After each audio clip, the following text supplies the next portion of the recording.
Oho, täällä meteliä alas. Tää on tää Pyramid Cruising-tapahtuma. Tää on paikallisten jenkkiauto- ja moottoripyöräporukoiden suunnittelema tapahtuma. Petri Manninen, vanhempi konstaapeli. Ja Samuli Kuosmanen, vanhempi konstaapeli. Näin Iisalmen diskossa mademoisellen. Eli tuossa kulttuurikeskukselta tuli ilmoitus, että siellä todennäköisesti päihtynyt mieshenkilö makaa WC:ssä. Lähtikö oli? Joo. Oliko semmonen vähän lyhyempi mies kassikäessä? Oli, se tuli varmaan tuossa teitä vastaan. Joo, no silloin joku tultiin tuolta risteyksestä, vähän matkan päästä nähtiin, että joku kävelee täältä päin. Joo. Olitko kulttuurikeskuksella äsken tuossa? Et ollut. Taisit sinä olla. Taisit olla. Kyllä meidän housulit on vielä jäänyt vähän puolitiehen. Missä sinä asut? Tuossa. Ei sanottu tuossa mitään, kerropa tarkemmin. Mikäs sulla oli illan suunnitelma? Kotiin.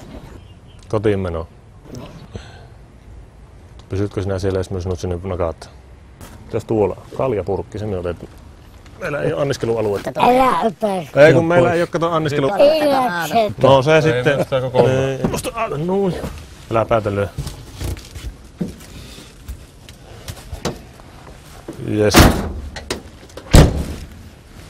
Otaltti. Ilmoitus epäilystä rattijuoposta kaupungin ulkopuolelta tulossa kaupunkia kohden henkilöautolla ja ajelee keskellä tietä ja siinä seilailee. Vastauskohan tämä puhelimme.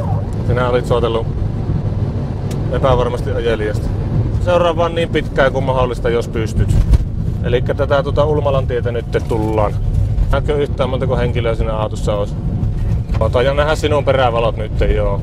Ota vaan syrjään, niin me pyykästään ohi. Ilta.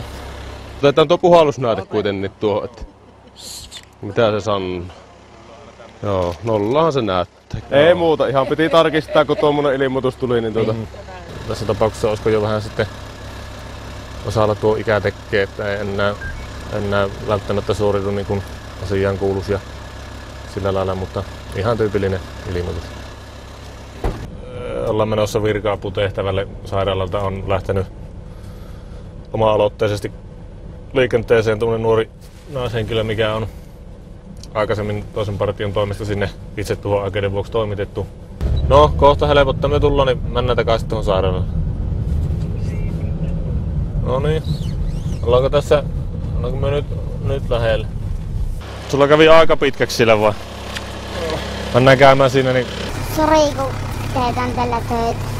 No ei se mitään, tästä meille maksetaan. Lähdetään tuonne, sillä on joku keikka tulossa. Mistä valot pois? Murtohomma ilmeisesti on. Takalukko, ei sitten kukaan mennyt sisälle. No, mutta ei siinä ole mitään verta eikä mitään muuta, että aika pieni mistosta on pitänyt mennä ja sun mennä. Tässä on poliisi! Tule näkyville! Sillä siellä on aija sisällä. Missä? Tuossa makka.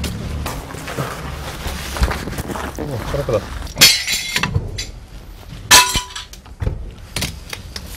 Nyt pienin mies sisällä. Menehän sinä kuitenkin. Mä katson ensin tämän oven, että joo. Poliisista huomenta! Vähän oot väärässä paikassa. Ei. Tulepa pois siitä nyt. Tule tänne. Antakaa voit anteeksi. No, ei yöpakkaa ollut mitään. Sen takia tullut meiltä kyselemään. Joo. Pojat, antakaa anteeksi. No eipä mitään. Tuostako sä tulit sisälle tuosta ikkunasta? Tuossa oli tuo kevelen. Men nukkumaan. Ota se ovekkia ja... Minä otan jaloista tästä. Nostan. No, isä pois. No en mä oo vielä varastanut mitään. Et oo vielä, mutta... Antakaa voit anteeksi. Jep. Joo. Mä myönnän. Joo, ja yöpaikkaa vailla oli, että ilmeisesti ihan uskottavasti sen kertoo, että ei mitään on niinku varastamaan ollut menossa, vaan tää on tämmönen kaveri, jolla ei oo paikkaa minne mennä, niin se...